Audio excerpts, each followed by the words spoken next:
امت مسلمہ کچھ آزمائشوں کا شکار ہے. کچھ ہمارے ذہن اس طرح کے ہو گئے, عام آدمی سے لے کر بڑے آدمی تک کہ کوئی بات بڑی جلدی ہمارا ذہن قبول ہی نہیں کرتا. کسی دوسرے کی طرف جانا یا کوئی اور بات کرنا یہ تو بڑی لمبی بات ہے. عام جو سادی باتیں ہیں وہ بھی ہمارے ذہن مشکل سے قبول کرتے ہیں, چونکہ شکوک اتنے ڈال دیے گئے ہیں, شک اتنا پیدا کر دیا گیا ہے, تفریق اتنی ہے, بدگمانی اتنی ہے, بری سوچ اتنی زیادہ ہے. بڑی مشکل ہے لوگوں کا کچھ چیزوں کو قبول کرنا. ہم لوگ جو ڈیوٹی کرتے رہتے ہیں تھوڑی تھوڑی, تو ہم اصل میں اذان دیتے ہیں, صرف اذان دیتے ہیں کہ چلو بتا دے لوگوں کو کہ نماز کا وقت ہو گیا ہے. باقی اس سے زیادہ ہم اپنی حیثیت نہیں سمجھتے. اذان دینا ذمہ داری ہے, تو اللہ تعالیٰ جب تک موقع دے گا اذان ہوتی رہے گی. کچھ لوگ صحابہ کے بارے میں کمزور جملے بولتے ہیں, غلط باتیں کرتے ہیں. کچھ اہل بیت نبوت کے بارے میں غلط باتیں کرتے ہیں. یہ صرف سنی ہے جو حق چار یار کا نعرہ بھی کھل کے لگاتا ہے, اور یہ نعرہ حیدری یا علی بھی کھل کے لگاتا ہے. یہ اللہ نے صرف ہمیں مقام, وہ الگ بات ہے کہ ہم لوگ سننے کو تیار نہیں, سمجھنے کو تیار نہیں کہ اللہ نے ہمیں مرتبہ کتنا عطا فرمایا ہے. یہ صرف ہماری. امام حسین کی شہادت کا کچھ تھوڑا سا پس منظر. شہادت ہمارے ہاں بیان ہوتی ہے اس انداز میں کہ لگتا ہے کہ کسی مظلوم بندے کو کسی نے پکڑا ہوا تھا تو وہ سارے اسے مار رہے تھے اور وہ منتیں کر رہا تھا کہ مجھے نہ مارو. اتنی ہائے ہائے کی جاتی ہے کہ محسوس ہوتا ہے کہ امام علی مقام بڑے پریشان تھے کہ کسی طریقے سے, اور ان کا خاندان بڑا تکلیف میں تھا کہ جلدی کہیں کربلا سے نکل جائیں. حالانکہ اس دھرتی پہ, اس کائنات پہ صبر, شجاعت, استقامت اور حوصلہ جس سے کائنات سیکھے گی وہ صرف امام حسین ہی ہے. اتنے بڑے صابر آدمی کے بارے میں اس طرح کا رویہ اختیار کرنا کہ وہ تو گویا اس طرح کر رہے تھے کہ بس کسی طریقے سے میری معذرت, تو یہ امام حسین کی مظلومیت سنا کے لوگوں کو اس طرح کا کر دیا جاتا ہے. یہ انداز بتایا جاتا ہے کہ شاید واقعہ کربلا رونے دھونے کا نام ہے, حالانکہ بات یہ نہیں ہے. یزید کی لشکر جو امام حسین کے مقابلے میں آیا, امام حسین کے لشکر کی تعداد 72 تھی, تو یزید نے 22,000 آدمی. مجھے بتائیے 72 کا 22,000 سے کو مقابلہ ہوتا ہے؟ بولیے.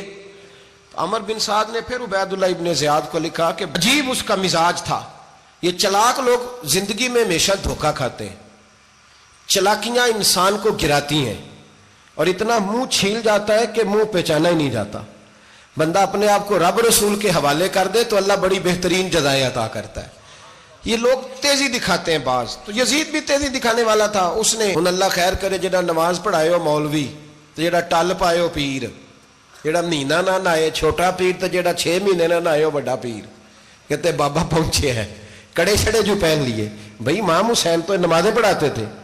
مولا علی تو نمازیں پڑھاتے تھے, مسجد کے خطیب تھے. اب اس کو تو مولوی کہہ دیا جاتا ہے بیچارے کو. تو ملنگ کون ہوتا ہے جی؟ کہتے جڑا کپڑے کٹ پائے. کیا تماشا ہے, قوم جدھر دل کرتا ہے نکل جاتا. یاد رکھیں ووٹ برادری کا نہیں ہوتا, ووٹ برادری کا نہیں, ووٹ دین کا ہوتا ہے. جو بندہ دین کے, ملت کے, مذہب کے معیار پہ پورا نہ ہوتے اسے حکمت کے تحت بھی ووٹ دینا جائز. ہاں یہ بات سچی ہے تو بہرحال سچی ہے, یہ یاد رکھ لے. ہمارے ووٹ سے کوئی ایم این اے, ایم پی اے جتنے ظلم کرے گا, ووٹ دینے والا اس کے ظلم میں شریک ہوگا, بالکل 100%. یہ لکھ لیں بات. ہم بڑی اس وقت بڑی جلدی, پتہ نہیں ہمیں کیا مسئلہ ہو جاتا ہے, اتنا اتنی مصیبت انہیں نہیں بنی ہوتی, نہیں یہاں بنی ہوتی ہے. خدا کا خوف کریں. امام علی مقام ووٹ ہی مانگ رہا تھا نا یزید, اور پھر اس نے بڑے بڑے لالچ دیے. اس نے کہا کہ آپ 5-4 صوبے ہیں جس کی گورنری مرضی رکھ لیں, دولت آپ کی مرضی کی. تو پھر آج ہمیں بھی لوگ مشورہ دیتے ہیں, کہتے ہیں مسجد میں سیاست نہیں ہونی چاہیے. میں نے کہا کیا کریں, یہ امام حسین ہمیں مجبور کر گئے, کوئی نہ کوئی بات کرنی پڑ ہی جاتی ہے. امام علی مقام نے فرمایا چھپ کے ووٹ کی بات, بیعت کی بات نہیں ہو سکتی. آپ نے جا کے لوگوں سے مشورے, بڑے کم لوگ ہوتے ہیں, بڑے کم لوگ, جسے زندگی ہو پیاری وہ یہیں سے لوٹ جائے. میرے قافلے میں شامل کوئی کم ظرف نہیں ہے. بڑے کم لوگ ہوتے ہیں جو ارادوں کے, وعدوں کے ہمیشہ ساتھ چلنے کے پکے ہوتے ہیں, ورنہ بڑے لوگوں کو گرمی لگنے لگتی ہے. ہر بندہ نہیں کہتا اسی ویسے انج نا انج اسی حمایت فراڈیاں دی کرن ڈے ہیں تو پھر چھڑ دے کیوں نہیں ہیں انج دھوکھے باز ہی انہیں کرایا انج کھ نہیں تو پھر چھوڑ دو جان تم ہی چھوڑ دو یہ بندہ بات صحیح کر رہا ہے بندہ ویسے یہ بات صحیح کر رہا ہے پر اجے حالات نہیں ٹھیک ہے دے والے بندے ٹھیک نہیں پر کیا تماشا ہے کب تک ایسا رہے گا کہ کب تک یہ بات بچے ساتھ ہو صحرا کا علاقہ ہو تپتی ہوئی ریت ہو اتنے کٹھن اور سخت حالات چاروں جانب موت ہی موت دور دور تک اپنوں کا نام و نشان کوئی نہیں اور اکیلے فیصلہ کرنے والے امام حسین باقی سارے بچے ہیں یا عورتیں سارے بڑے اکیلے 19 لوگوں کو ایک بار میں حضرت ایسے ہی تماشا بنا دیا ہے مظلوم تھے وہ تو رو رہے تھے ہر مقرر یہ کہہ رہا ہے کہ وہ تو بار بار کہ ابا پانی مل جائے پانی آ جائے ترس گئے خدا کا خوف کرو یہ دلیر لوگ تھے ان کی باتیں آج بھی پڑھ کے دلیری پیدا ہوتی ہے دلیری پیدا ہوتی ہے دلیری دوسرے پہ مشکیزہ وہ بھی کٹا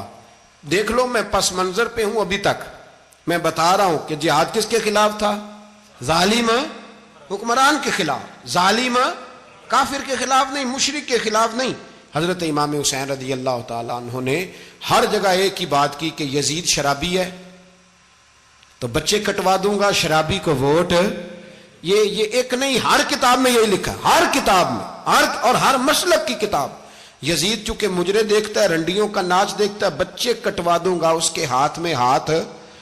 امام حسین نے فرمایا چونکہ اللہ کی حدوں کو توڑتا ہے حقوق اللہ پامال کرتا ہے حدود اللہ بچے کٹوا دوں گا لیکن اس کے ہاتھ میں ہاتھ سارا دن خود مجرا دیکھنا اور 10 محرم کو 2 دیگیں بکا کے حسینی بن جانا سارا سال خود گند مند کرنا شرابیوں کے ساتھ رہنا اور 10 محرم کو 2 آنسو بہا کے یاد رکھنا میں ہمیشہ کہتا ہوں پھر کہہ رہا ہوں جس کے موبائل میں گندے گانے ہیں گند دیکھتا ہے شرابی کبابی کا سپورٹر ہے ووٹر ہے یا مجرے دیکھتا ہے آتا جاتا ہے وہ یاد رکھے قیامت میں امام حسین کا ہاتھ ہوگا اس کا گریبان ہوگا ہم سے نہ رقم ہوں گے قصید یزید کے ہم لوگ تو حسین کے سیرت نگار حضرت عباس ہمارا کسی بندے سے جائیداد کا رٹا نہیں ہم تو چاہتے ہیں امت اکٹھی ہو جائے لیکن جو بندہ نبی پاک کی ماں کو دوزخی کہے حضور کے باپ کو جہنمی کہے یزید کو امیر المومنین کہے اس کے ساتھ اتفاق رائے کر لیا جائے یہ مذہب ہماری سمجھ میں نہیں آتا بالکل نہیں آتا قطعاً نہیں ہماری سمجھ میں آتا کیسے اتحاد کر لیا جائے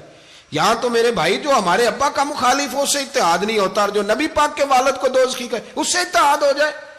کہتے ہیں جی وہ جی اتنی فرقہ واریت ہو گئی ہم کس مسجد میں جائیں 60 پارٹیاں پاکستان میں رجسٹرڈ ہیں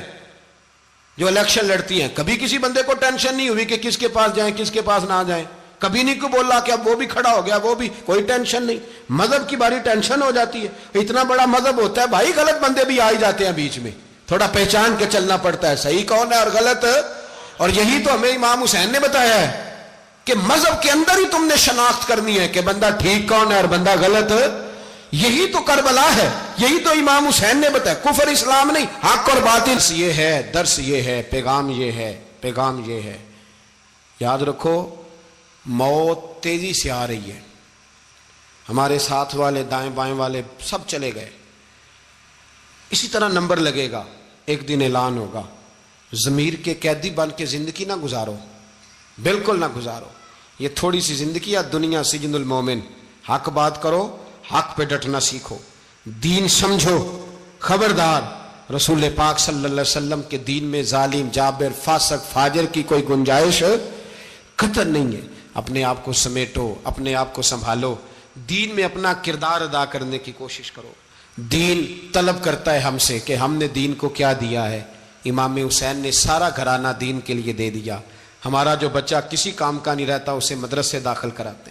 ہم نے دین اتنا کمزور کر دیا ہے کہ عالم اگر شور نہ کرے زور نہ کرے گھٹن والا ماحول ہو گیا مذہب کی پوزیشن کمزور کر دی اب جہاں تک اس بات کا تعلق ہے جی فرقے ہو گئے تو میرے بھائی یہ کوئی اتنی خطرناک بات یہ کوئی اتنا مشکل معاملہ نہیں ہے یہ تو امام حسین نے بتا دیا تھا کہ یزید کے طور پر ایک غلط فرقہ کھڑا ہو گیا ہے لہذا اس کا مقابلہ کرنا ہے اس میں کوئی بری بات ہے لیکن ایک سبق ہے بزرگوں کا کہ اگر سچی بات بھی نہیں کرنی تو پھر اس منبر کا حق ادا نہیں ہوتا جو سچ بولے وہ حسینی ہے جو ظالم کے سامنے کھڑا ہو جائے وہ حسینی ہے جو مصلحت کوش ہو، جو کہے ٹائم نہیں، گراؤنڈ ریالٹی نہیں، حالات نہیں، طبیعت نہیں، موقع نہیں، تو ابھی امام حسین کے پیغام کو نہیں سمجھا۔ میں بہت سارے بزرگوں کا نام اس لیے نہیں لیتا کہ لوگ ایسے نہ کہیں کہ کسی کا نام کیش کرایا جا رہا ہے، لیکن میں نے سارے مناقب پڑھے ہیں، میری لائبریری میں کتابیں ہیں، میں پڑھتا رہتا ہوں، میں سفر میں بھی ساتھ رکھتا ہوں، لیکن حضرت شیخ عبدالصبور بیگ منشور ہزاروی کا شعر امام علی مقام کے مقابلے میں اس طرح کا ہے کہ مجھے سارے شاعروں سے زیادہ وزنی محسوس ہوتا ہے۔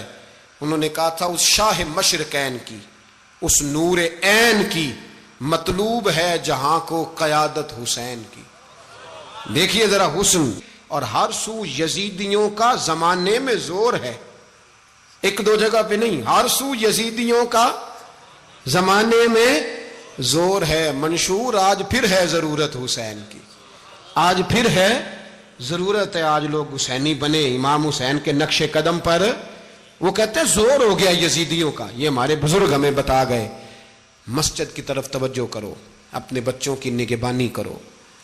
دنیا کی زندگی اتنی مختصر ہے کہ ایک خواب لگے گا جب ہم جائیں گے دنیا، ایک خواب لگے گا، خواب تھا جو کچھ کے دیکھا، جو سنا افسانہ تھا۔ اہل بیت نبوت کا اسوہ عبادت ہے، ریاضت ہے، پردہ ہے، پرہیزگاری ہے، اس پر توجہ کریں۔ جن کی بچیاں سر نہیں ڈھانپتی وہ 10 محرم کو بے شک دیگ نہ پکایا کریں۔ جو لوگ قرآن شریف پڑھنے کے عادی نہیں وہ بے شک امام علی مقام کا ذکر نہ کریں، اس لیے کہ امام حسین نے سر سجدے میں کٹایا ہے اور تلاوت نیزے کی نوک پہ بھی جاری رکھی ہے۔ دین کے ساتھ اپنے آپ کو جوڑو، دیندار بنو، رسول اللہ کی غلامی اختیار کرو، ورنہ یہ زندگی کچھ ایسا وقت بھی لاتی ہے کہ جب زندگی بوجھ بن جاتی ہے۔